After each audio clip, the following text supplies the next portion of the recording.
MTG Spice Arena. Now, this battle happens once a week on Fridays, and it is glorious. It is bloody. Emotions are high. Emotions will continuously be high because people will be dying, people will be winning, people will be slaying dragons, people will be sleeping with beautiful, fair maidens, and that is the beauty of the MTG Spice Arena, Mystery MTG Spice Arena. So, this is going to be a crazy day. We have new prizes, and I think today we're definitely leaning collector box heavy for the bigger prizes. You can win an entire collector box, which is over $200 something in value. So not bad for a $35 ticket. The story that I have planned for you today will be shown on the bottom right-hand corner, and we will also be rolling from that corner. So I will be switching between the story screen and the dice roller. So we have to wait around 20 minutes. We're going to start around 6 p.m. CST. Right now we are just going to chill, make sure the quality is good, and we will get prepared for the Mystery MTG Spice Arena. Now, I guess we can talk about other things while we wait for this to happen. I did put a notice up onto the site that there is going to be a delay for not all orders, but some orders, and that's because of the stickers that we put onto orders with our logo. We use that for top loaders, we use that to close packages, we use that for branding. It's kind of a big deal, and that is coming August 2nd. And we also have to order new bubble mailers in to, properly protect packages. And that is coming around the same time. So we are waiting on some of these supplies, and it's causing a bit of a delay, which I think is kind of okay. We've gotten almost all of the Commander's Fury crates out, except for the people who ordered past the 20th. Those people, 20th to 25th, are still waiting to be packed, and that will come August 3rd. So it's a little bit delayed, but I think it's better for it to be properly packaged, have the sticker on it, have the protection for it, have the card sleeves, everything. We just had so many orders that we didn't have the shipping supplies. It was planned for August 3rd, and we should have had enough for August 3rd, but it just seems like we ran out really quickly. So everything that is won today will be shipped out by tomorrow, if not, should be early tomorrow morning. So very quick turnaround. Gonna try to get everything packed today, get the shipping labels printed so you guys can get your stuff ASAP. What you win today is likely going to be a lot of sealed stuff. This comes directly from the core set fat packs and stuff. Collector boxes, loose collector packs. And it's going to be fun. It's going to be very fun. Now, like I said, 6 p.m. CST. I know that some people are waiting. I guess we went live a little bit early, but that's fine. I think we just chill out for a little bit. Let me make sure that the stream is okay. Everything that is won today is fine. Okay. I think we just... Stream seems to be in okay quality. Okay, so besides the sealed boxes, we also have singles. Now, today is different. Today is much different. I will be interjecting in prize winnings because, we had it to where the entire inventory was uploaded, but it gets, you have to have a guaranteed minimum value for this kind of thing, because if people are losing, I think if you win, you should at least be getting what you paid, if not double. So just to make up for the people who lost, right? So that's the plan going forward, is that this product will have a minimum guaranteed value of $35. Now, typically the minimum guaranteed value will be lower than what you paid. It should be $30. But the reason we're doing that is because the actual price of the product is $40, but we made it $35 because people had to pay $5 for shipping anyway. So it ends up being $40 with shipping. And if you don't win, we don't have to refund shipping because it's already been priced in, right? So $35 was the original guaranteed minimum value amount if it was there, and we're going to keep it there just to make it, a little bit more spicy. What kind of collector boxes do we have today? Theros Beyond Death has been creeping up in price quite a bit. Kaldheim collectors, we have a ton of these, and we have, I'll just take this off so we can show it. We have the new, the awesome, the Adventures in the Forgotten Realms, Dungeons and Dragons collector boxes. These are really cool. I will be, if we're going to be completely honest, I will say that I was a little bit, after opening a couple of them. How should we put this? We should put this right over here. Make sure it doesn't fall. After opening a couple of them, I don't know. I think maybe we've been spoiled. I think we've been a little bit spoiled from Modern Horizons 2 and even before that, Strixhaven collectors. You were getting demonic tutors and all these really cool Strixhaven cards. I guess we were a little bit spoiled because when I opened the D&D packs, I just couldn't find, we can even look at some of the cards here now. I believe we have some right over here. I have to find them. Where did I put those? I think they were right here. Let me see if this is it. No, this is a bunch of Kaldheim stuff.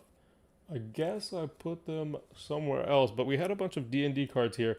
And I will say that I just didn't really, actually we have a couple here. Let me move this and I can pull these out. We can look at them together. Now, I don't think these are any of the... Oh, no, this is a bunch of Modern Horizons 2 stuff. Okay, this is not D&D. We have one D&D card right now. Here it is.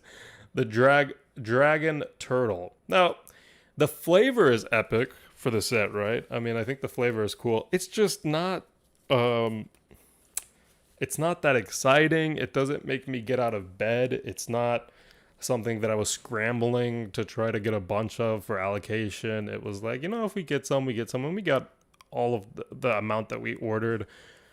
So the set is not something that people are going crazy for. I think people these days are addicted to value, which I don't like necessarily. I think the flavor of stuff should also be equally as important. Like the Black Dragon, Green Dragons are worth 40 cents each, extended art foil, but they're beautiful cards. So does this warrant the same price as something like Kaldheim, where you can get the Vorinclex and Phyrexian script? It's debatable, but I will say in terms of collectability, I think these are going to be collectible. These are going to be collectible to people who are very into D&D. So if you're super into D&D, I think there's a good chance you want one of these, right? If you're not super into D&D, I would not buy this set at all. I would probably just buy a couple of singles that you need from it and then move on. If anyone is hanging around, type in chat so I know the chat is working. I'm going to have to double check. Make sure that all of the systems are A-OK before we start. I will say, let me just say that the card quality for the Forgotten Realms is actually really good. Systems are A-OK. Okay, chat is working. Chance for future reprints of 0, Brad. I don't think there's any chance that you will see a lot of these cards ever reprinted. It's the same issue that... Is this set a good investment opportunity? I think yes, as long as you're getting it for a good price. And one of the reasons would be that, Brad, is that the potential for future reprints is incredibly low for the set. And it's been that way for any very specialty released product. That includes like the Secret Lair stuff, the Phyrexian Secret Lair. It's just the reason that's skyrocketing in price now that the sale is over. It's because you're rarely ever going to see Elesh Norn printed in Phyrexian script. You're rarely going to see Vorinclex printed in Phyrexian script after Kaldheim. And the same thing with Forgotten Realms is that where can any of this be reprinted? Very few places. Very few places. So some of the cards are very cool. And I think a lot of the cards people might see that are not Magic players and actually buy them. D&D players are historically known for bigger pockets. And they typically spend a lot of money on stuff. So even the box itself looks really cool. This, I think, is a very collectible box. You can compare it to something that's a little bit more bland, like Theros. I would say Theros is not as pretty of a box. It's, it's Theros, right? It's not anything crazy. Kaldheim is pretty cool with the lightning, but this is pretty insane. One of the most iconic D&D creatures on the front. And you just, like I said, the card quality is good. The foiling is nice. It's not pringly. The quality is great. I think it's just the value of the set currently is not there, and which will hold back sealed prices for quite a while. Sealed prices will continue to fall for a bit. Now, will it go up? Yeah, I think it will. Absolutely. I think the best investments you could have ever made in Magic were the sets that people did not buy right away. Mystery booster boxes, for example. Very few of you remember this, but mystery booster boxes were, you know, basically at MSRP when they first released, and they stayed there for a bit. And I know there's not actually an MSRP, but that's what the stores were selling it for, right? It was like $130 a box, $120 a box. And then people realized once opening videos were happening, holy crap, you can open a crap ton of mythics from this, and it's worth it. The value is there. So people were going crazy, and people bought a bunch of it. And that's why mystery boosters are now worth over $200 something for the retail version, and still a crazy amount for the convention version, though the convention version will fall in pricing. So buy what you want to buy, but if you're going to be speccing on something, if you bought Modern Horizons 2 collector boxes after I literally talked about it on our last stream and on our Facebook and on our Discord, that is not a good idea because they were super expensive. They were like $400 a box. And if you did that, you have lost a decent amount of money. You have taken yourself to Pound Town. So don't do it. Don't buy sets that are incredibly hyped up that are print to demand, which is what Modern Horizons 2 was. Is Modern Horizons 2 an objectively much better set than the D&D set? Yes. Just in terms of value and in terms of power, it is. But is the D&D set better in terms of flavor and in terms of potential for a financial increase in the future? I would say yes, D&D is a much better bet for everyone. I call it the D&D set. I know that actual name is Adventures in the Forgotten Realms. I'm never going to say that entire name. I'll either say Forgotten Realms or the D&D set. I think the D&D set makes sense. You literally have Dungeons and Dragons right here. I do like the way this is branded so heavily into D&D, because they could have done it to where it was a D&D set, but it wasn't screaming D&D, which would have sucked, but they did it the right way, I think. They could have, I don't know, it just seems like there was 2 really good cards missing from the set to make it a very good set. That's the problem. I think if they had just done that, 2 really good cards reprinted in D&D flavor would have made this a very, very investable product and something that you would want to hold on to. But ultimately, they didn't do that.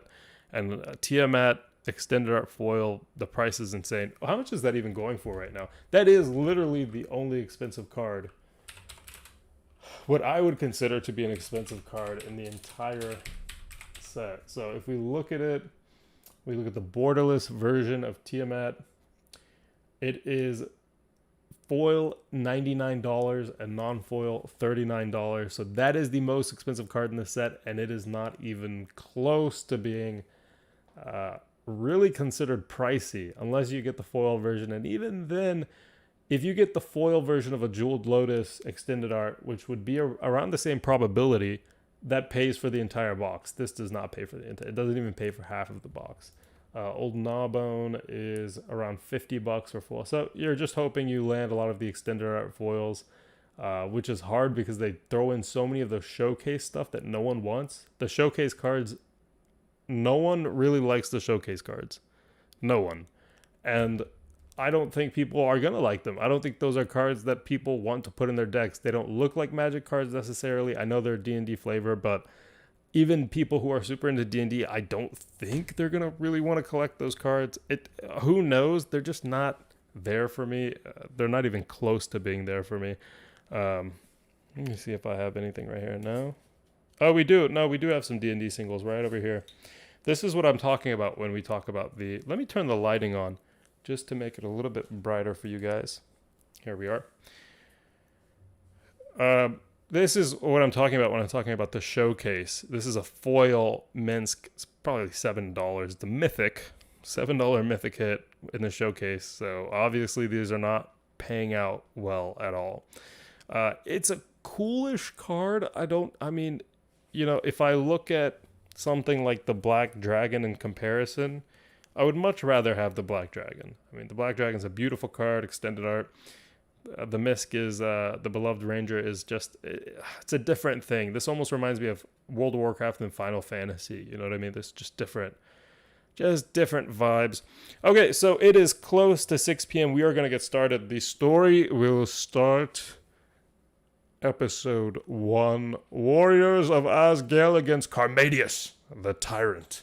This is going to be an epic journey for all, and we will see who survives and who dies. I am as clueless to you as to what's going to happen here. But we're going to get it noted. We're going to start rolling right away. The rolling will happen now. So we're going to be rolling a D10. 1 to 6 you win, 6 to 10 or 7 to 10 you lose. So technically 60% chance you win, 30% chance you lose, because there's no in between. So first person we will be rolling for. Let me go into here. And hopefully you guys are all tuned in if you have tickets. I'm going to have to see if we can, well, actually, let me do this. We'll put this into full screen mode. Then we are going to, so sad I missed out on this raffle. I'm going to be honest, I'm happy that we're not getting an insane amount of people buying the tickets. We actually did get a pretty, 25 people bought in. Last time it was around 100. Which I think is good. It's good that we start weeding a couple of people out just so we can focus on the story. We can bring in really cool prizes, and it's not a big mess of a ton of different people. You know, it's much better to have around 20 people will be a great stream. 10 or less would be epic because we can really focus on the story. Okay, so we have 25 people. We are, oh, well, actually less than 25. A lot of people ordered multiple tickets. So, oh, it looks like people ordered tickets on top of their regular products. So first up, the person we know and love is Stanley Switz. I do not see him in chat though. So whoever has tickets, type in chat. And if I see your name, I will roll you first. So if you have a ticket and you want to be rolled first, let me know. I don't see anyone. I don't see Nick. I don't see Charles. I don't see Matthew. I don't see Cesar. So it looks like we're going to wait a little bit. We're going to wait 5 more minutes and then we will... Oh, August is here. Okay, August, do you want to be rolled first? August, I'm going to make a deal with you, okay? August, if you win this, if you win your first roll without you even knowing what you've won, it's because you're the first person to go, you're the first person to be in chat that has a ticket. I think we have to spice it up, right? We do. I believe we do. We have random cards in here, so let's see what's in this. I actually don't know what's in here. I just see it's a triome. Okay. So this is for free. If you want to go first, this is just for free. You get a extended art in Dotha triome, a pathway. Actually, let's make this a little bit spicier. What do we want to do? We got to spice it up. How about... Gotta move some of this stuff. I just want to see what we can do. You know what I'll do? We will throw in... You know what? Let's do this. How about this?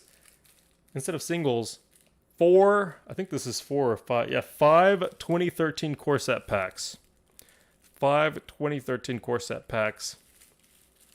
Badoosh. If you win the first roll. If you want to do it, you can do it. And a D20. Do we still get our story if we ask to get our tickets rolled? Yes, you do, John. You do. Oh, actually, that's true. We should probably start the story. Okay, it is 6 p.m. Let's just get started. Okay. My young adventurers. Very few are in chat, but we will start this tale. And this is a pretty epic tale that we will begin together. Now, this tale starts in a land called Azgaelia. Now, this land is ruled by a pompous and fat king who sends his warriors to do his deeds.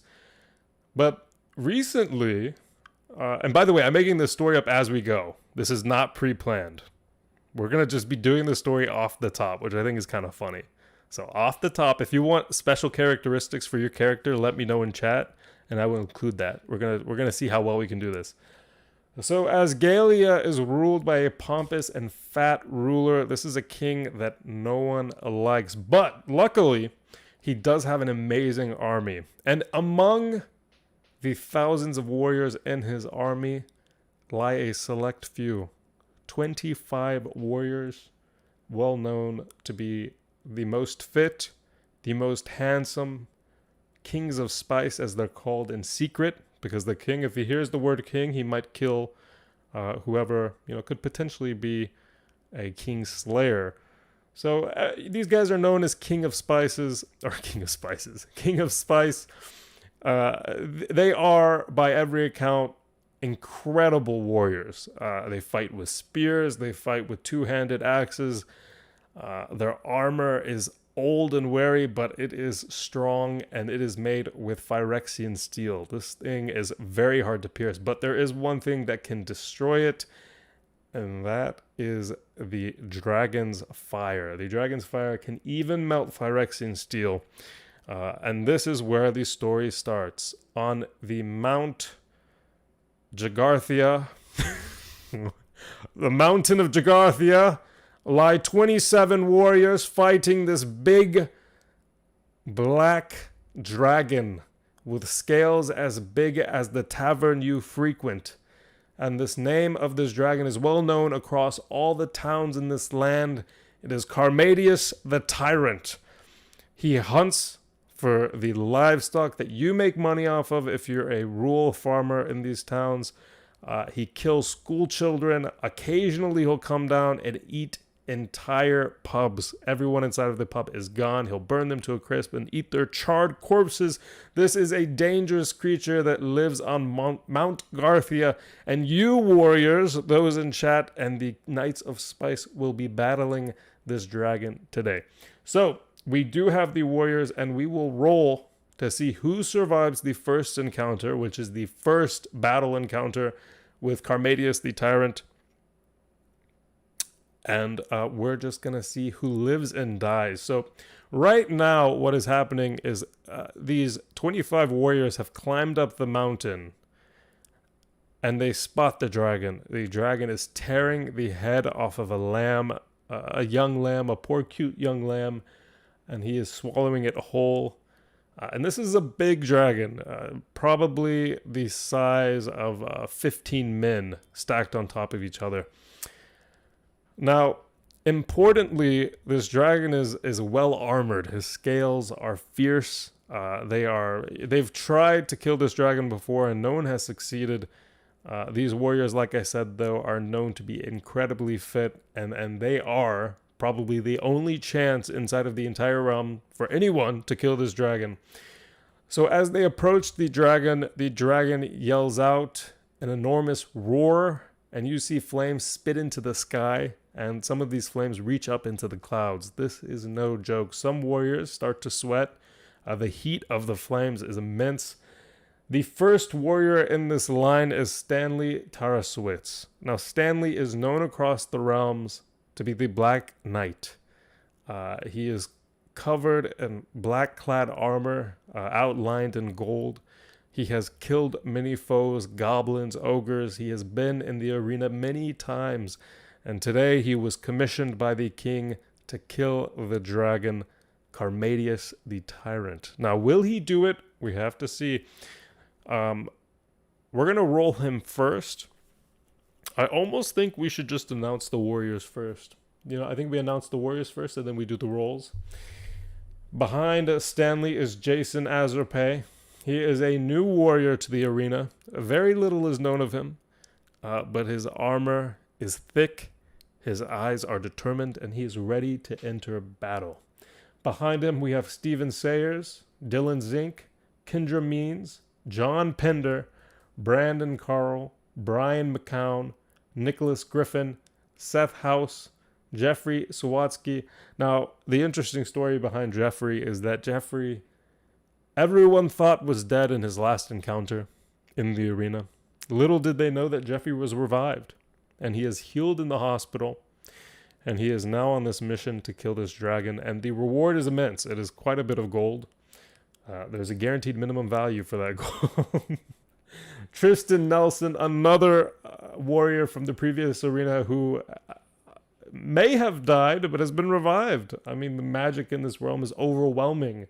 Derek Saylor, Cesar Sanchez, August Bowman, Matthew Holland, Joseph Founds, Nick Artanovich, a well-known knight of the arena. This guy has killed many creatures in his day, and he is quite successful at it. So we'll see how he does today against the dragon. And beyond the dragon, there are more foes to be expected. Charles Smith, Scott Gunlatch, and Joshua Collette. So, we are now going to embark on this journey. First, we will see as the battle erupts, the dragon lets out a scream of fire and brings it down onto the bottom of the mountain where these adventurers are scrambling to try to reach to the dragon. Will they make it? We will roll to see who survives the first encounter and who dies. Okay, so who will be scorched by this fire and who is quick enough to dodge it? We will see. So, you remember the rules. 1 to 6 is a win and 7 to 10 is a loss. So the first person to roll is Stanley Switz. This is the Black Knight. He does not lose easily. He has 6 chances, 6 lives. The Black Knight does not die easily, like I said. 6 lives to see if he comes out with the spoils of war. Will he survive the first encounter? Remember, 1 to 6 is a win, 7 to 10 is a loss. Come on, Stanley. First roll is a win, a 4. The second roll is a win. It is a 1. Stanley not only dodges the fire, he picks up a rock, and with the aim and the accuracy of an archer who has been studying the craft for years, he throws the rock directly into the eye of the dragon. The dragon starts to slip. His flames start to reside a little bit. Does Stanley continue his onslaught? 2 wins in a row. 3 wins in a row. Stanley is on fire. Will he get the 4th win in a row? He does get the 4th win in a row. Does he get the 5th win in a row? He does get the 5th win in a row. Does he get his 6th win? He does not get the 6th win, but he has 5 wins out of the 6 rolls. Stanley is a knight that cannot be beaten. He survives the first encounter. Now, unfortunately, the fire continues to rage on, so I will take note of Stanley's bravery. Stanley has done what very few have done, and he has survived some of the hottest flames ever recorded by a dragon. The second person is Jason Azarpe. You guys know him. He's new, but his armor is strong, and he is attempting to dodge the fire. Jason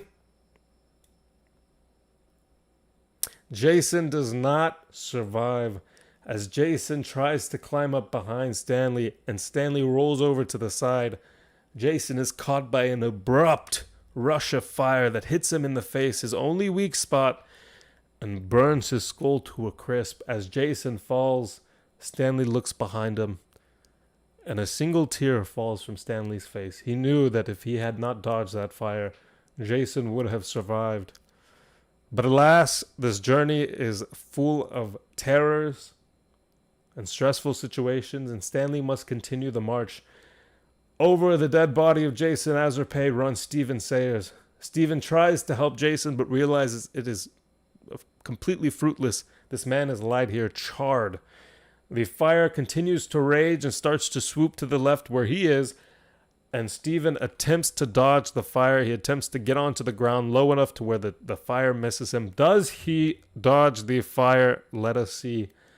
Stephen Sayers. Stephen, with the accuracy of a cheetah. I don't know if that actually makes it. The accuracy of a cheetah leaps onto the floor, onto his stomach, holds his neck, and the fire brushes right above him. Now the fire is headed towards Dylan Zink. Dylan Zink is caught off guard a bit. You can see the surprise in his face as this fire rages towards him. Will he make the right decision? And where will he roll? If he rolls directly in front of him, he will die. Does he roll to the side? He does. Right now, these warriors are proving the renown in the realm. They are destroying this. Stephen rolls to the left, just narrowly missing the flames. Now, beyond Dylan, we see Kendra Means. Kendra is a well-known sorcerer, and she is meant to light up the pathway.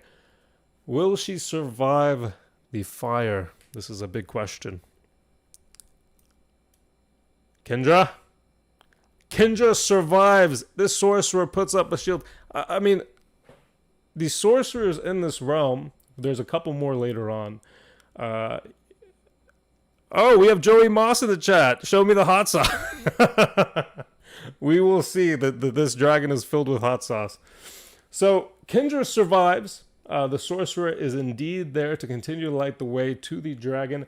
John Pinder has 2 encounters. John, will you survive the unbearably hot fire from this dragon? 2 rolls. John survives easily. Not only does he avoid the fire, he's able to pick up the shield from Steven Sayer's body and continue the march behind Stanley. Does he survive the second wave of fire, though? Let us see. He does not die. I will say Steven does not, or John Pinder does not die. He has survived the first encounter, but the second bout of fire has burned his hand. His shield drops, and that shield is quite important. Like I said, 1 swing from this dragon, and you are dead. The shield drops, but he's not dead. He is on the ground wriggling in pain. And he can be saved. He can be revived. We have to give him a chance. Behind John Pinder runs up Brandon Carl. Now, these warriors have started to head up towards the mountain, closer and closer to the dragon. The dragon swoops down, and to give you a visual of how this really looks, this is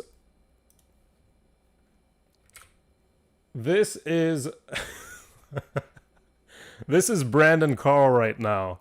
The dragon has swooped down, and in between his blade and his head stands Brandon. Brandon is not sure of what to do. You can see the bewilderment in his face. But the fire is heating up his shield so hot that he can barely hold it. Brandon must take his action now. Will Brandon survive? Will he die? We will find out. Brandon, you have 2 rolls for this. The first roll is a success. He moves his shield. He rolls to the back. The dragon misses the first swipe at him. The fire is still hot. Does it get him? The second roll, the fire engulfs Brandon as he dodges. The swoop failed, but the fire starts to burn his armor so hot that it melts into his skin. Brandon is wriggling on the ground. Brian McCown coming from behind and wanting to help up Brandon. But as soon as he touches his hand, if I bought a Rafa ticket after 4, can it still be for today? I want that spice. Unfortunately, tickets for today are closed because we want to continue the story. We're going to see how far we can get into it.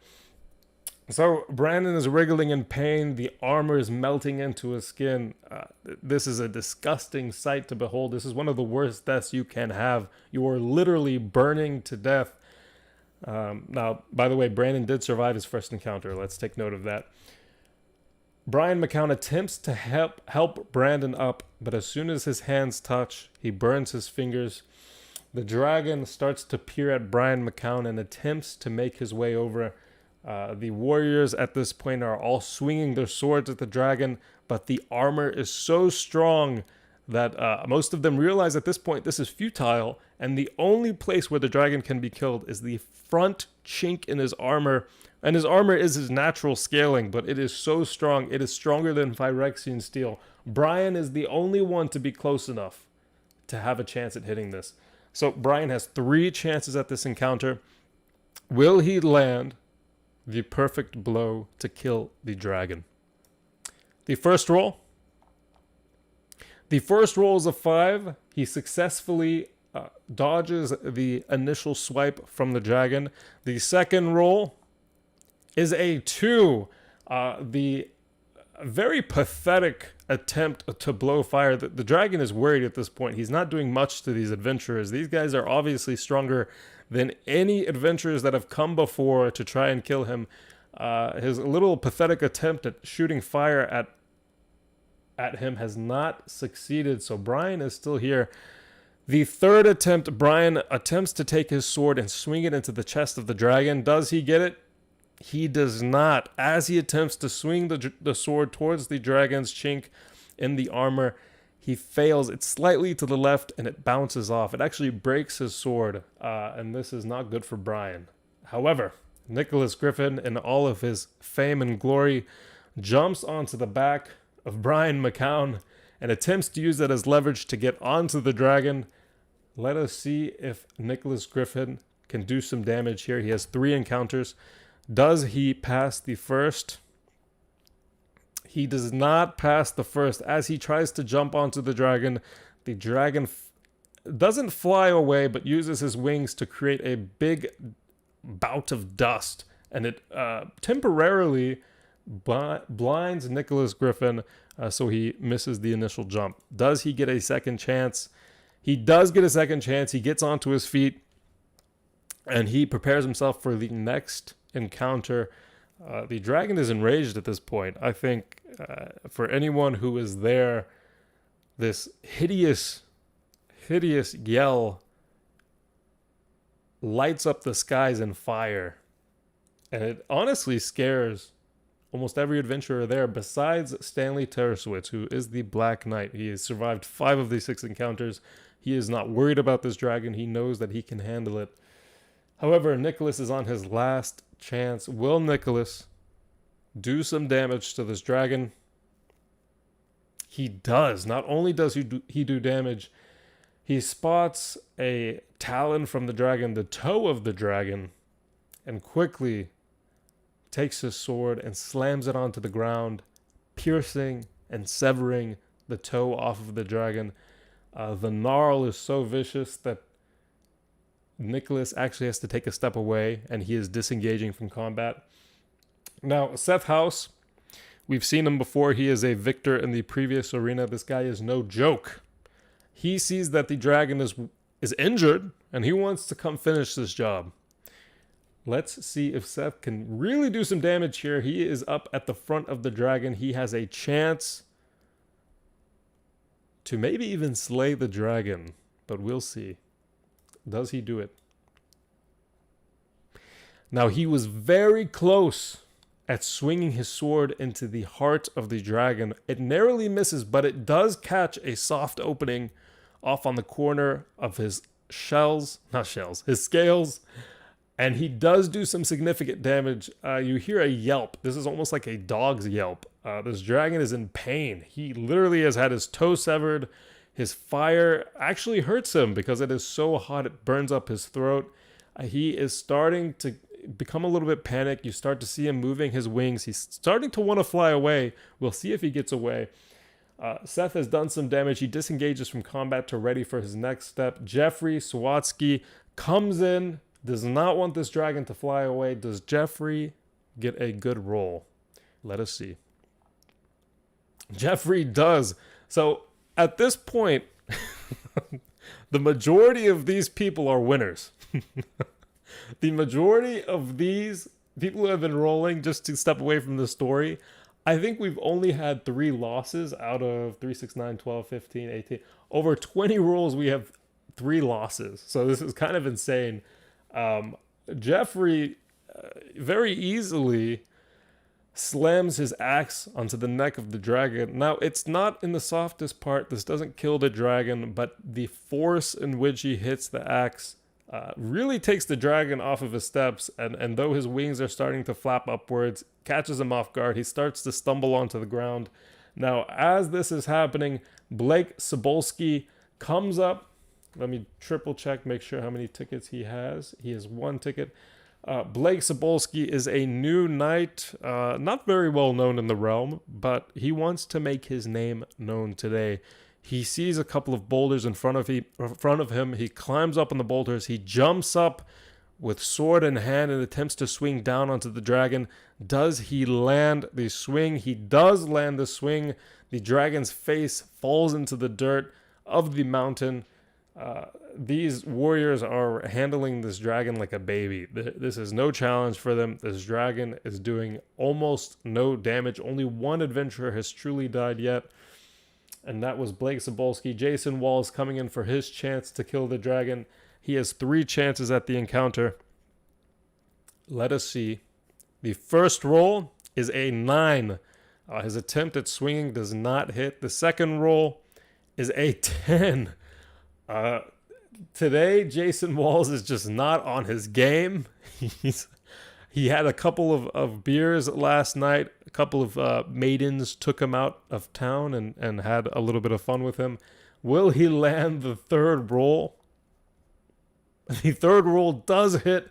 He gains his footing and he smashes his axe onto the dragon's foot and doesn't sever the foot, but really leaves a gashing wound onto it. So we are moving on to Joseph Disrokers. Before this happens, let me take note of what has happened in combat. I think I'm going to have to rewatch this VOD to make sure that we have everything correct. Stanley won 5 out of 6. And we are currently at Jason Walls. Okay, let me just make sure we don't forget anyone.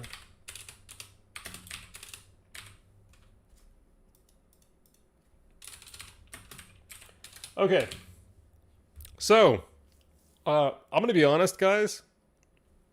The win rate here is kind of insane. The majority of you guys have not only rolled well, you have rolled extremely low. So, like, as you can see, if we could go back into the last rolls, 2, 2, 4, 9, 10, 1, very few people have lost at all so far, which is awesome. And we're going to see if that trend continues. This is all RNG. 1 to 6 is a win, 7 to 10 is a loss. Currently, they are facing the dragon, and we will see how this goes. Calvin, you have not gone yet. Wait, Calvin, I don't think I see you on the list. I do not think I see you on the list. Is the name under Calvin Linfors? Okay, so we are on Joseph Disrokers. Joseph has one encounter, actually, I should say. Now, the dragon is what was once a magnificent, scary dragon is now a dragon that looks little more than a ferocious dog. He is on the ground. He is stumbling. His toes are severed. There's a gash in his foot. They have slammed him around with their axes, and he has done very little damage. He's only killed one adventurer thus far. He's burned a couple, but this is not how anyone expected this to go. This is one of the easiest encounters that these adventurers have ever really had. The dragon is not dead yet, though. And finishing this dragon off can be as dangerous as initially going to battle with it. I think, in fact, if you start to underrate the power of this dragon, that's when people start to really die. So, Joseph Disrokers believes that he can end the dragon. He takes aim with his bow and arrow. He puts the arrow in. He slings it back. He sets his eye on the spot. And let's see if he lands it. 1 to 6 is a win. It is an 8. Unfortunately, as he's about to let go of the arrow, a gust of wind from the movement of the wings throws his arrow off track, and it does not land where it should be. Very unfortunate, but Joseph Disrokers is still alive, and although he's missed his arrow, he has more chances. Not right now, though. Tristan Nelson comes in. He sees what happens. The arrow misses. He laughs. He lets out a grunt.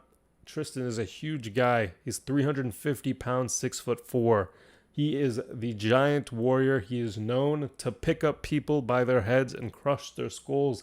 This guy is no laughing matter. He comes up to the dragon and he says, "You foul beast, how dare you even come in front of my presence?" And he swings and it hits. He takes his sword, a one-hand sword. He goes up to the dragon, and as the dragon opens its mouth, he uses his hand. He picks it up. He doesn't pick up the dragon. He picks the neck up and slams the sword into the soft spot of the dragon. The dragon screams a disgustingly loud scream. This is a very high-toned scream. It hurts the ears of everyone around them. And because Tristan is right in front of the dragon, he has to roll to see if he doesn't become deafened by this scream. 1 to 6, he does not become deafened. He does become deafened. The scream is so loud that even though Tristan is one of the strongest men in the realm, the strength does not protect him from this vocal terror. It breaks his ears in the literal sense. The ringing does not stop. In fact, it's starting to drive him crazy. He drops onto the ground, his hands covering his ears. And most of these adventurers are pretty affected by this, but Tristan especially being right in front of the dragon, this is not good for him at all. Now we move on to Derek Saylor. Derek Saylor, another newer adventurer. They threw him in there to see if he could really make it. Let's see if he does. Does he make it or does he perish? Now, Derek Saylor is a great warrior. And throughout this entire encounter, he has dodged the fire. He has dodged the talons. He's done very well for himself, but he looked away for 1 second. He thought he saw something in the distance. And as he looks away, the dragon's wings, as it turns to the left to look at the other adventurer, slams him and throws him off of the mountain. This is the end for Derek Saylor. Potentially. We don't know. You didn't see him die. So Derek Saylor is off the side of the mountain. No one knows what happens to him. Everyone is assuming he's dead. Who knows if he pops up in future adventures? We will see. Now, Cesar Sanchez is a warrior that you remember from the previous arena. This warrior came face to face with the god of plagues and survived. Not only did he survive, he killed Kessian. Cesar Sanchez, at this point in his reign of chaos, is a warrior that very few respect. And the reason they don't respect him is because he uses dirty tactics to win. Caesar sees this dragon dying and decides that he wants the head. He jumps onto the back of the dragon and attempts with a sword, a two-handed sword that very few have ever seen before. This sword almost looks like dragon scales, which would be impressive because dragon scales can cut through other dragon scales. So he gets onto the back of this dragon. The dragon is dying already, and he attempts to sever the head. Now, Caesar has 4 chances at this. He has to be incredibly aggressive and incredibly strong to get this head off of the dragon. So Caesar, you have 4 rolls. The first is a win. Caesar plunges the sword into the dragon's skin. What seemed like strong scales now looks like butter. This sword is amazing. All of the adventurers stop fighting and they just stare at him. Where did he get this sword? How is he able to do this? The second roll is a 9. Although the sword is strong and it is impressive, it is having a hard time cutting through this immense dragon. Let us not forget that Karmadius is over 1,000 years old. These scales have really taken a beating and they have grown stronger because of it. The third roll is a win. Although these scales are strong, this sword is impressive. He continues to cut, and he's about 50% way through cutting the head off of this dragon. Cesar Sanchez is covered in blood at this point, and not just liquid blood. We're talking chunks from the flesh of this dragon, and the dragon is still alive. It's literally screaming in pain as Caesar does this. This is almost traumatic to witness as a bystander. The fourth roll for Caesar. Does he successfully sever the head of the dragon? Is a 10. He's about 50% way through cutting the head of the dragon, and with the last ounce of energy the dragon has, it flicks its head up and Caesar is thrown off. He doesn't die, but he lands on his foot. He breaks his foot. The adventurers scramble to help him, and that is the end of Caesar's rolls. August Bowman takes this opportunity with 1 roll to see if he can grab Caesar's sword and claim the head of the dragon as his own and take the bounty for it. Let us see. And he does. He grabs the sword. He jumps onto the back. The dragon at this point is mostly dead. It's trying to breathe. It's gurgling. And Bowman comes up, grabs the sword, and starts to gnaw away at the skin. And the head plops off the body of the dragon. Karmadius, the tyrant, is no more. The head is gone. Now, at this point in the story, the dragons, or the adventurers, head back to town. And as they come back to town, Bowman gives the head to the mayor. The mayor gives him 400 gold shillings. This is an incredible amount of money in Azgaelia. And Bowman decides to go to his room. But the rest of the adventurers, a lot of the adventurers who did not perish, they weren't burned, are now inside of a tavern. They sit there, they drink, they talk about the encounter, they talk about Jason Azarpe, who died during the encounter, and it's very sad that he died. He was a new warrior, and they're all it's a bit sad, it's a bit happy. They were able to finish this mission. So, what they don't know, however, is that in this bar, things get a little bit crazy. And as they get crazy, people get drunk and they pass out, and dangerous things can happen when you aren't aware of your surroundings.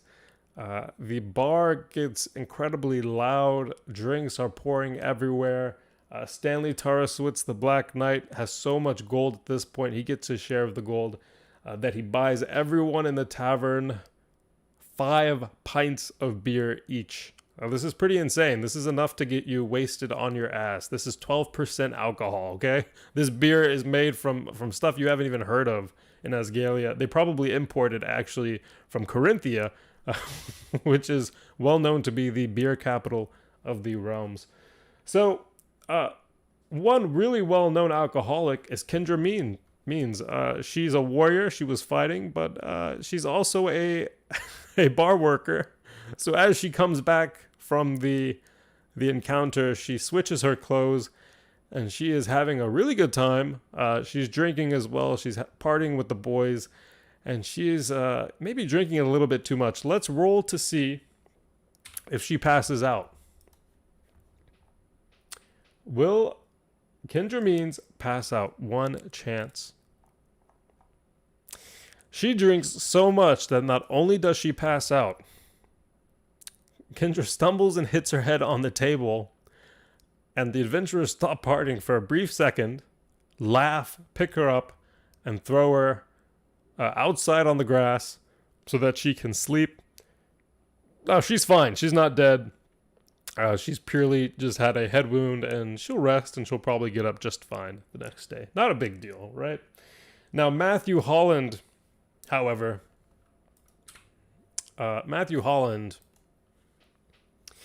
this is Matthew Holland. He has had so much to drink. Not only did he drink the 5 beers that were bought for him, he's also drank 5 more. And he drank them incredibly quickly, and he did not have any food. As you can tell, there is no food on this table.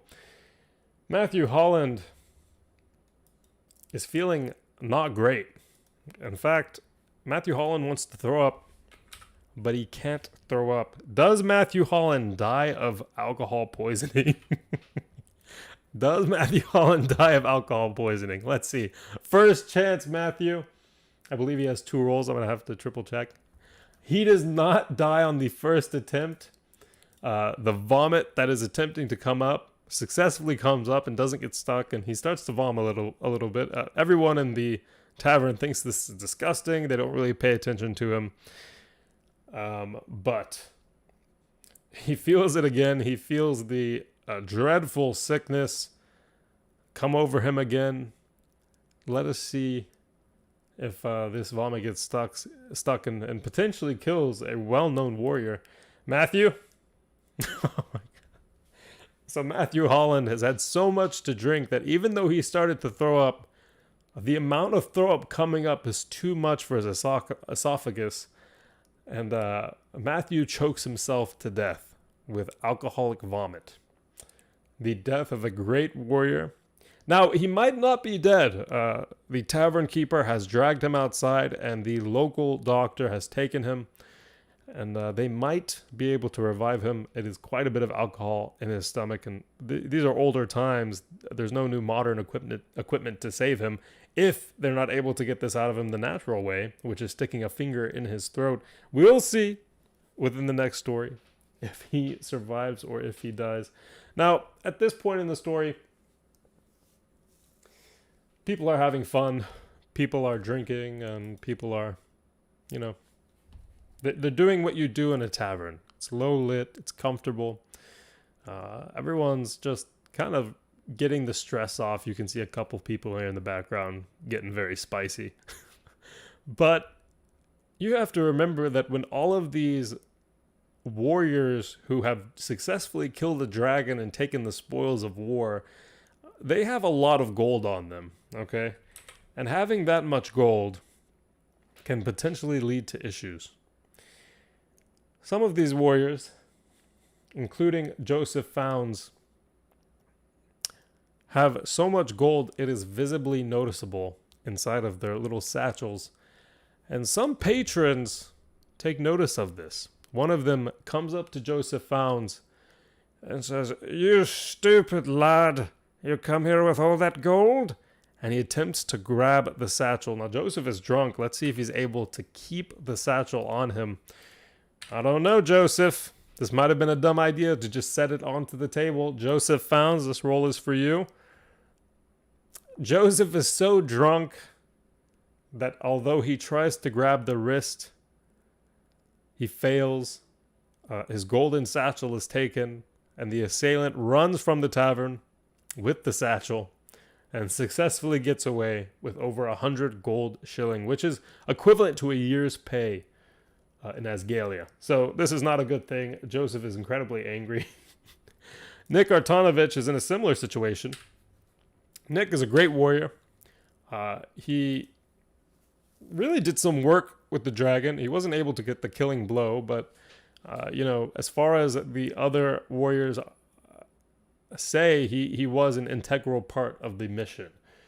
So Nick is drinking, and you can see this is Nick over here. Everything is so blurry you can barely see him, but he's pretty wasted. The guy over on his right is looking over at him and also sees his gold and attempts to mug him.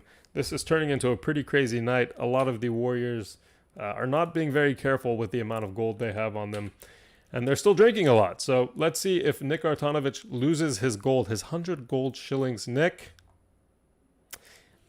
not only loses his 100 gold shillings, but as this assailant puts his hand into his pocket, Nick notices, tries to grab the wrist, and this assailant with some mystery, no one knows what it is, but he has this little cloth, and with the other hand, he puts the cloth onto Nick's face, and Nick immediately collapses. No one knows if he's dead, and no one really cares. People are so drunk at this point. People are having a ton of fun, and Nick just kind of falls to the ground.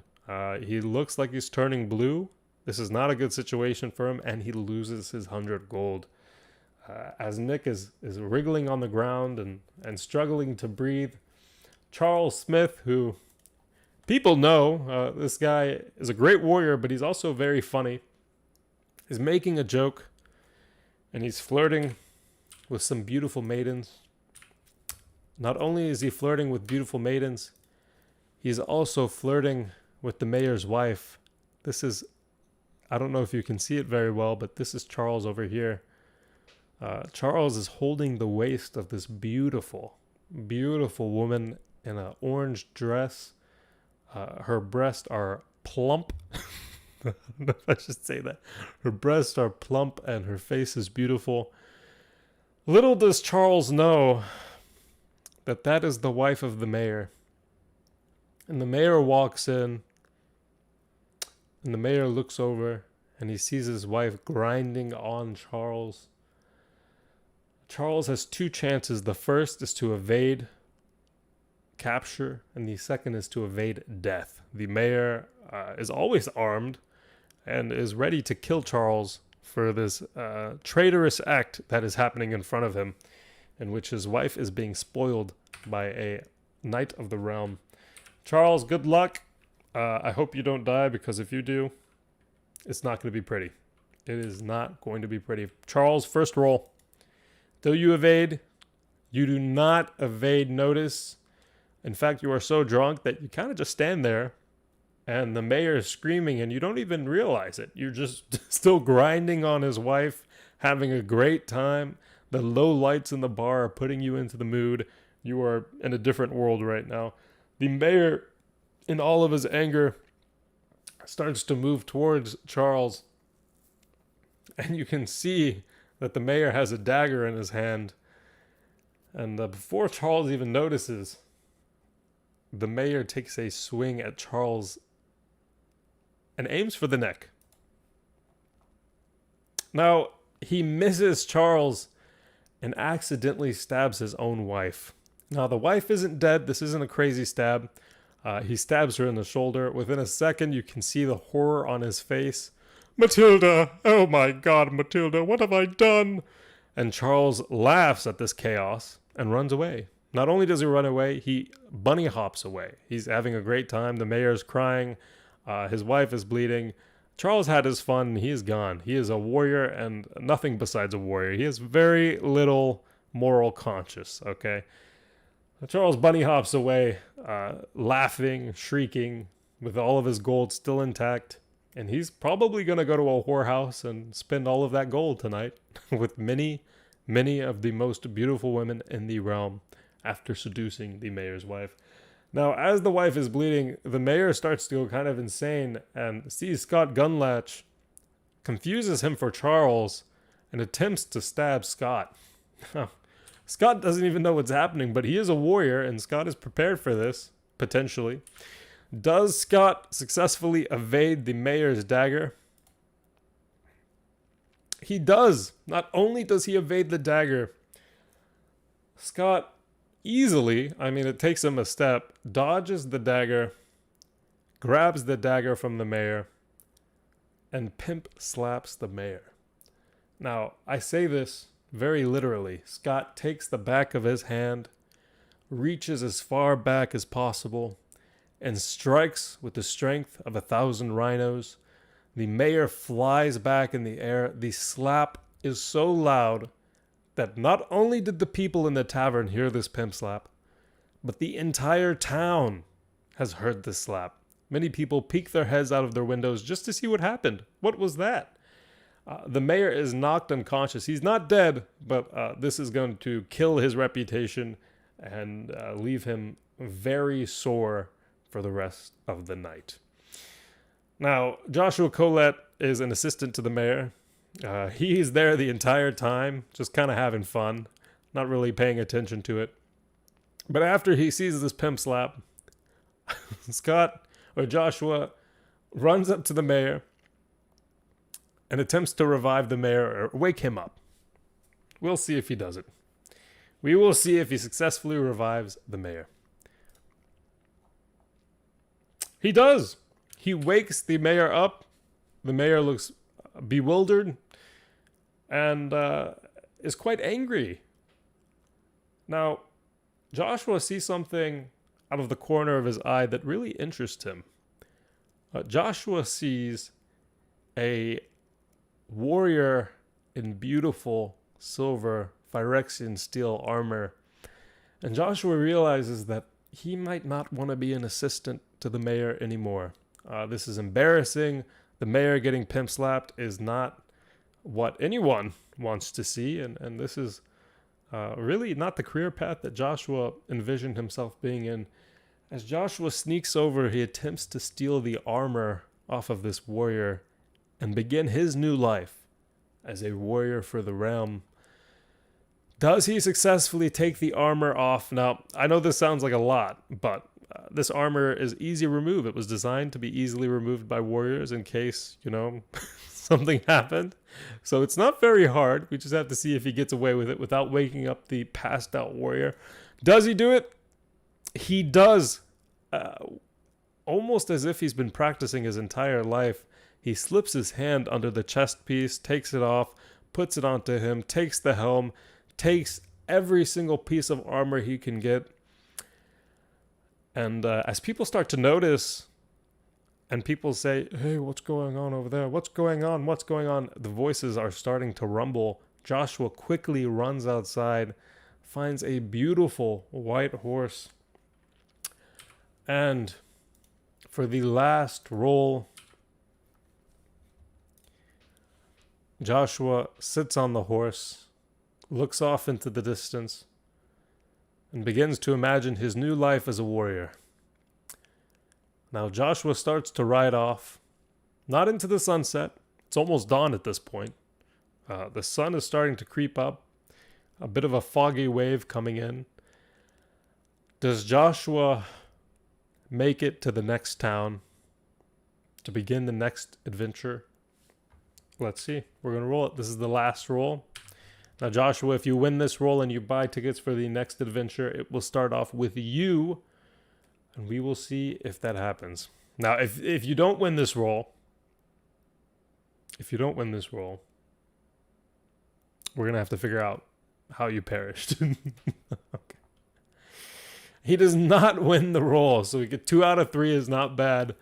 But as he's riding to the next town, there are people who are lawkeepers in this realm, and they know of Joshua very well. This is the guy who blatantly robbed a well-known knight who was passed out in the pub. And Joshua enters into combat with them, but these are very experienced lawbringers, and they confiscate the armor, they confiscate the horse, and Joshua returns to town. He finds the mayor, apologizes. The mayor can't remember he has brain damage because of the pimp slap that was given by Charles. Oh, I think it was Scott Gunlash that actually did that pimp slap. And Joshua was able to re-get his job back, but that lingering feeling of what it would be to be a knight will always remain. And we will see if he takes it up in the future. So those are the rolls. The rolls are finished. I did not prepare this story. I think there are many situations that we could have planned better. And I think next time if we do the story, we might actually design the art once the people have bought tickets so that your names appear above characters, and then we can play it off that way. Very fun. But now we must see who wins some of the bigger prizes. One of you will win a D&D Forgotten Realms collector box. This will be... Well, actually, let me check something. I don't know if we're splitting it. Correct. 2 of you will win 6 collector packs each. So it's $20 per collector pack. It's $120 for 2 people. This is for just a little giveaway thing for people who buy the tickets. Pretty much kills all the profit from this, but I think it's worth it. It's pretty fun, right? So we are going to see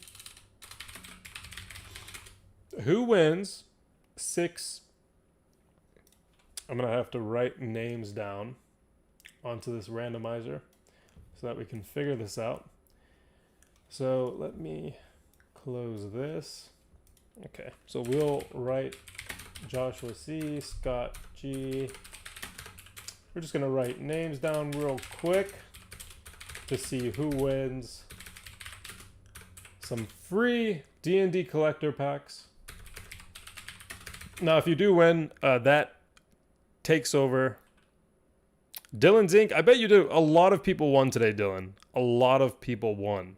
An insane amount of people won. It's kind of insane, actually. We had probably 85% of people won their rolls.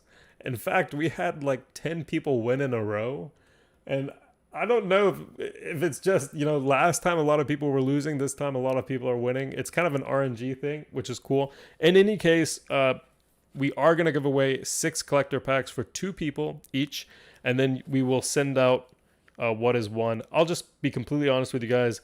A lot of people are going to be winning collector packs. A lot of people, at least another person, will be winning an entire Theros collector booster box, which is $200-something. Some people will be winning core set fat packs like you see here. Some people will be winning older packs like Odyssey and Mirrodin Besieged. Plain. I think we have a couple of packs that I set aside for this. That Torment, I think we have a couple of packs for. Apocalypse, we have a couple of packs for this that we're going to be sending out as well. And we're going to see who wins those. You're probably going to get one pack because those are worth like $80 each. But some of you will win pretty insane stuff. There's a minimum guarantee value of $35. So I will interject. It's not just going to be completely random. I'm going to make sure that you get some pretty epic stuff and then roll for the rest. And if you roll too low, we'll step in and make sure that it is won. So Matthew H., Kendra,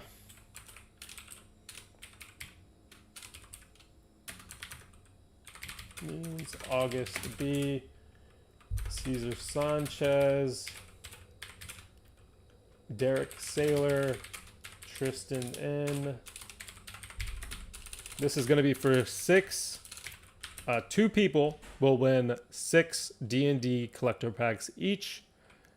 And we will see who those are. Make sure we get all these names in here. Tristan N. Joseph Desrockers. Jason Walls. Blake Cebulski. Jeff Swatkowski, and Seth House, Nicholas Griffin, Brian McCown, Brandon Carl, John Pinder, Dylan Zink. Oh, Dylan, you did win. I'm pretty sure you did win. Steven Sayers, Jason Azarpay, and Stanley Tarasowitz. So we're going to show this live. I'm going to have to bring this up. So the names have been entered, and then we should be able to randomize it. So let me see if I can zoom this in so you guys can see the names well. So we have the names listed here. We are going to randomize it. And let's see if we can... Is it giving me the... Wait, what? It's supposed to give me one, right? Again? Oh, I guess it's gonna... Okay, so whoever gets the first place will win. Okay? So whoever gets the first... August B is the first winner. August B. Second winner is Nick A. So that is Nick Artonovich. So Nick Artonovich and August... Where is your name? August Bowman. You guys both win 6 packs each from the D&D Forgotten Realms collector box. Congratulations. Proud of you. That is worth $120. If we go to... I'm pretty sure it's worth like what? $22 each a pack. So yeah, that's pretty crazy. For a $35 ticket, congratulations. That is insane. I know I'm crazy for doing that, but we did buy a lot of D&D collector boxes, so not crazy, not insane. I mean, you know, that's the thing I like to think about is we have so much inventory that sometimes it's normal for us to be able to give away stuff, because if I have all of this D&D collector stuff and it's just sitting there and it's just going through the test of time, it's like, you know, I'd rather you guys be able to crack it and get some nice pulls, put it into decks and everything. That'd be really cool, right? So, yeah, I was told not to do this, but I think we're going to do it anyway. 6 packs for August Bowman and 6 packs for Nick Artonovich. These are collector packs. These are not draft packs. These are collector packs. Very cool. A lot of you will win collector packs from Theros and Kaldheim, at least 2, probably more. These are especially sick. The Kaldheim collector packs come with so many cards worth a ton of stuff. Even the pathways are worth almost $10 each. $10. Can you open mine on stream? Oh my god. Okay, August. We'll do it. I will open them on stream for you. What are your thoughts on the D&D set? John, I'll be honest, I talked about it earlier a bit. I think, wait, let me crack this open for you guys. I think that the set just doesn't have enough value. I think in terms of flavor, it's an awesome set. But in terms of value, there's very little in the set that, you know, really warrants you spending so much money. Like, August and Nick don't care about that because these are for free. But if you're spending $200 on a box, I think you're better off buying a Modern Horizons 2 draft box or something, right? You can get fetches and all of that. So, 6 packs for Austin Bowman. Here we are. How are we going to do this? We can do it this way. So I believe that should be 6. 3, 6. Yep. All right. Congratulations, August.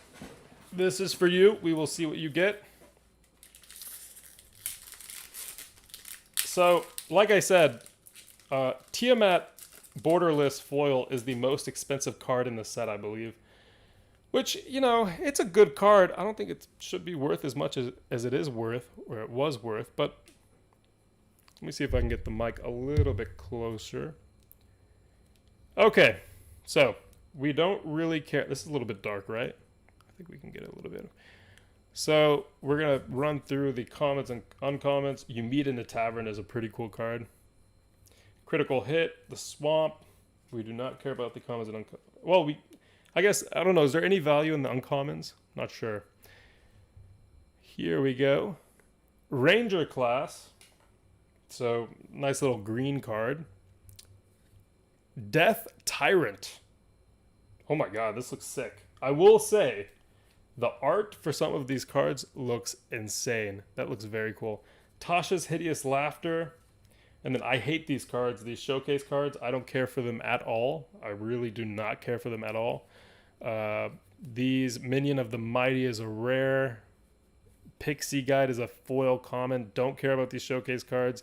Eye of Vecna, that is pretty sick. This is a foil extended art. Pretty cool card, right? And then a treasure token. So that is the first pack. Like I said, in terms of value, if you look at the prices of a lot of these cards, you're not going to be wowed. You know, you're not going to be wowed. But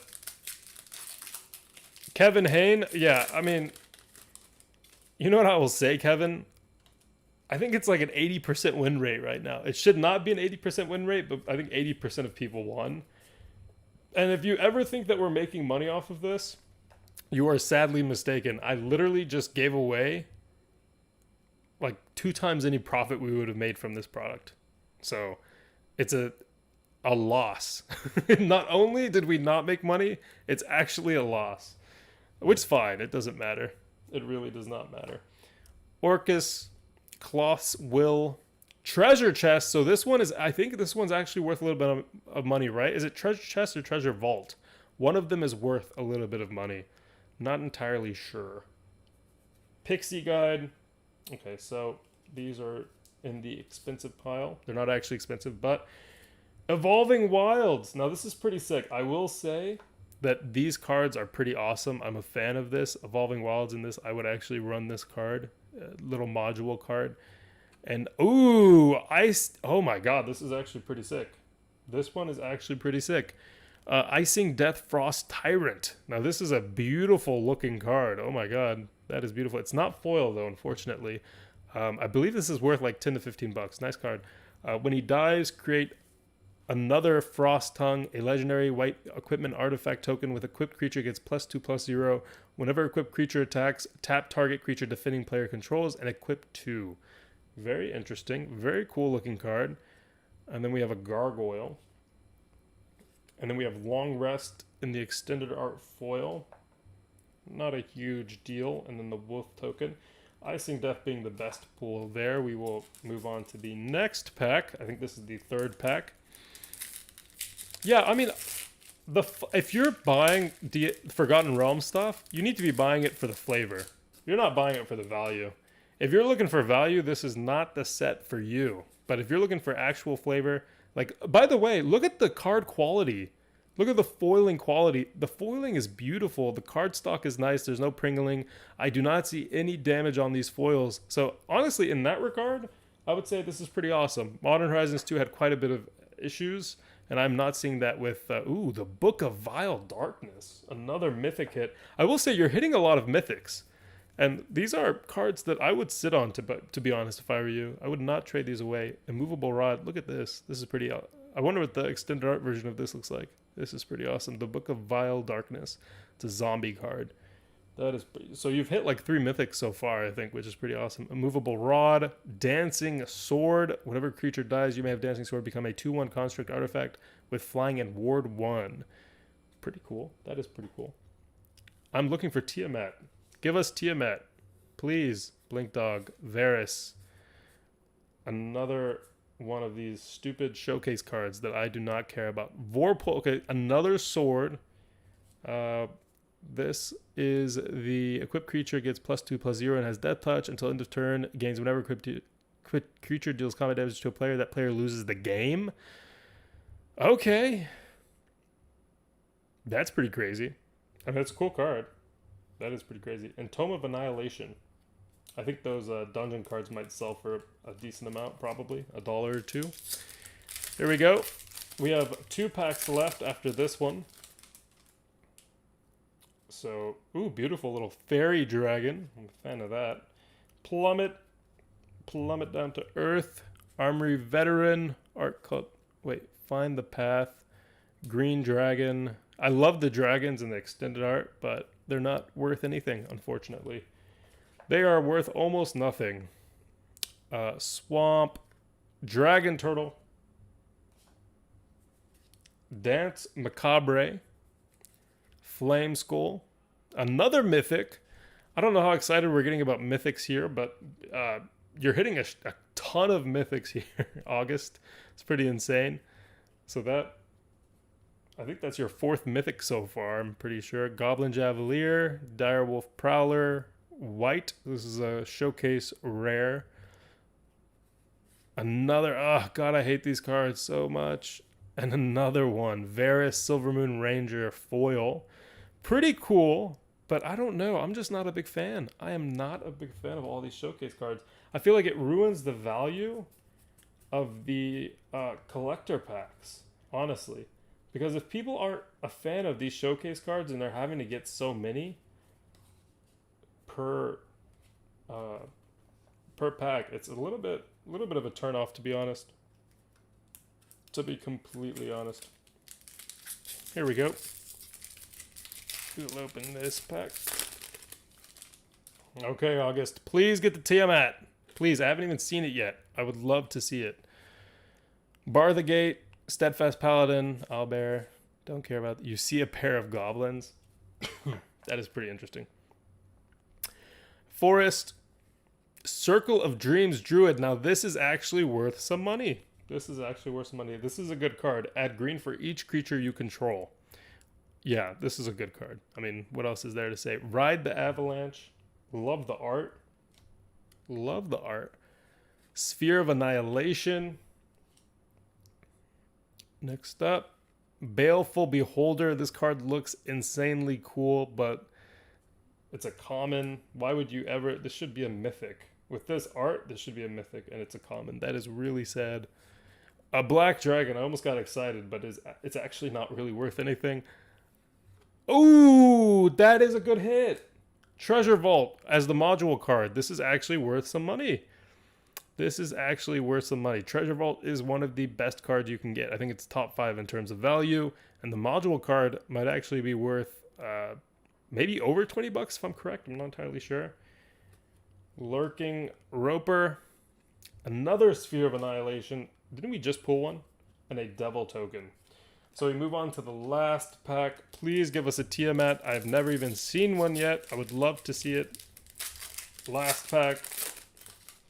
Come on. Give us the spice. Come on. Island. Okay, we have another Monk class card. Maddening Hex. Okay. Werewolf Pack Leader. This is a pretty cool card. Not insane. Pretty cool card. Mimic. Another Neverwinter Dryad.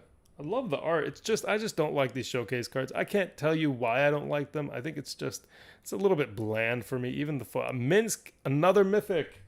Dylan, you have hit an insane amount of mythics though. And Knoll Hunter. And the final card. Oh! Oh my god. This is actually one of the most expensive. Wait, besides Tiamat, isn't this the most expensive card you can pull? I think this might be the most expensive card you can pull besides Tiamat. At the beginning of your upkeep, choose target opponent until end of turn. Yeah, this is a nasty card. This is like Sin Triplets. This is literally like Sin Triplets. How much is this worth? Someone give me a price check. This is a good pool. Congratulations, August, Bowman. Tons of sick cards in here. And, of course, you won those for the roll. And Nick also has 6 of the free packs right over here. We'll see what he pulls. Hopefully he pulls the Tiamat. That'd be epic. How much is this worth? Someone give me a quick price check. Let me see. I got a full art Tiamat in a pre-release pack. I was like, oh my god, that is sick. That must be worth quite a bit of money. Honestly, this card looks amazing though. It really does. This looks really cool. Just looking at it in the foil. Does anyone have a price check for me? Out of curiosity. I probably could have just searched up 20 to 21. Not bad. Sick. That's going in my EDH Alluro control deck. Yeah. Oh, for sure. For a control deck? Yeah. I mean, you're literally controlling the person. Until end of turn, that player can't cast spells. You may look at the top card of the library anytime. You may play the top card of their library, and you may spend mana as though it were mana of any color to cast spells this way. That is some nasty, nasty stuff. Jeez. That's almost worse than Centriplets, right? Pretty sure that is worse than Centriplets because you can cast off the top of their library and you get to... Oh, but you don't get to see their hand. So, yeah, you don't get to see their hand, but this is a really good card. I would love to run this as a commander just for fun, but I think people would hate me. So, August, let's go through your mythics real quick. You got Xanthar, you got Minsk, you got... Oh, Treasure Vault is good. Treasure Vault's not a mythic, but I will consider it a mythic because it's pretty nice. Sphere of Annihilation. Circle of Dreams Druid, we will also consider a really good card. It's worth money, actually. Let's see if we got any more mythics here. Flame Skull's a mythic. Extended Art mythic. So that's... what are we at? We're at a pretty good amount here. Blink Dog, Dancing Sword, Immovable Rod. The Book of Vile Darkness, another mythic. How many mythics did you get? Oh my god. Treasure Chest, Eye of Vecna, Treasure, Rim Shield, Minion of the Mighty, Death Tyrant. Okay. So, quite a lot of good cards here, actually. Pretty surprised. Pretty surprised. So we have the Icing Death Frost Tyrant. We have the Book of Vile Darkness. We have the Flame Skull Extended Art. We have the Circle of Dreams Druid Foil. We have the Treasure Vault Dungeon Module R17. And we have the Minx Beloved Ranger. What does he even do? And then beyond that we have the Xanathar. Let me put that over here. So he enters the battlefield. Create Boo, a legendary 1/1 red hamster creature token with trample and haste. If you pay X until end of turn, target creature you control has base power and toughness XX and becomes a giant in addition to its other types. That's a pretty cool... I mean, that's actually kind of cool, right? That is kind of cool. Trample and haste. So when he ETBs, you can pay in to make that hamster like a 10/10. If you have infinite mana, you can just win the game. And it has trample. This is actually... I'm not going to lie, this is actually kind of a good card. Surprisingly. Very surprisingly. Why did they make the background yellow? You know, why couldn't it have been red? Yellow just does not contrast with the yellowish, brownish background of the showcase cards. Really good card. I would love to see this non-showcase, though. Non-showcase would be pretty nice. Congratulations, August. These will be shipped to you. We will sleeve the best pulls and then wrap them up in saran wrap and then ship them over to you. If you want the commons and the uncommons, let me know. Otherwise, we just throw them out. Yeah. So, alrighty, guys. Nick, I will ship these to you. Let me get a bubble mailer for you right now, and then we can.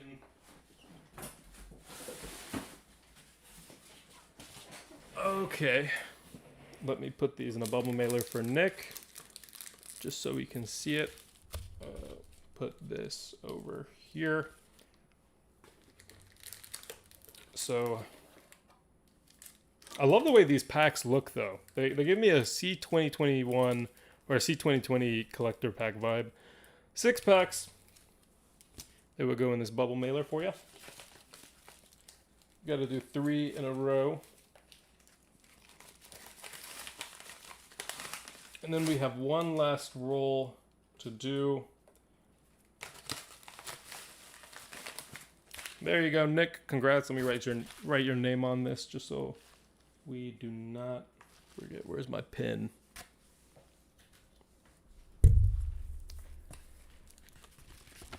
How'd you guys like the story? I think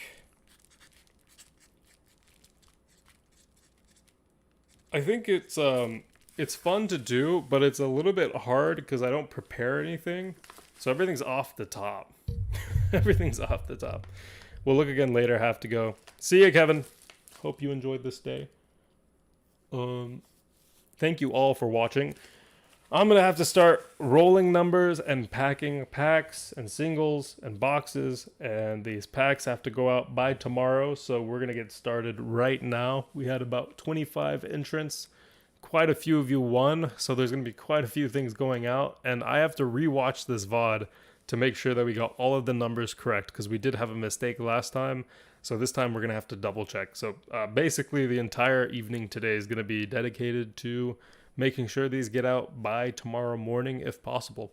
So I love you guys. I appreciate you guys being here. And remember, we do have a $35 minimum guaranteed value on every single ticket. So any ticket you won will come with at least what you paid in value, and it caps out at $180. The only exception for the $180 is the collector boxes. So one of you will win a full collector's box.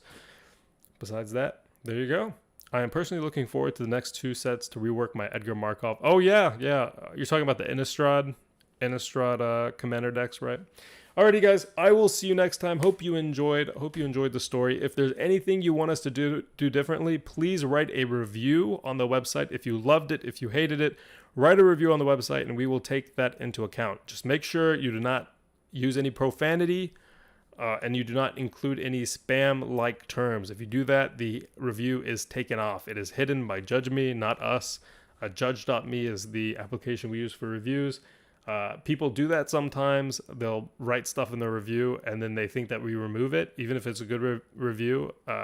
We do not touch it. Just don't write any profanity. 0 profanity, and your review will stay, okay? That's the important thing. I will see you guys next time. Have a great weekend.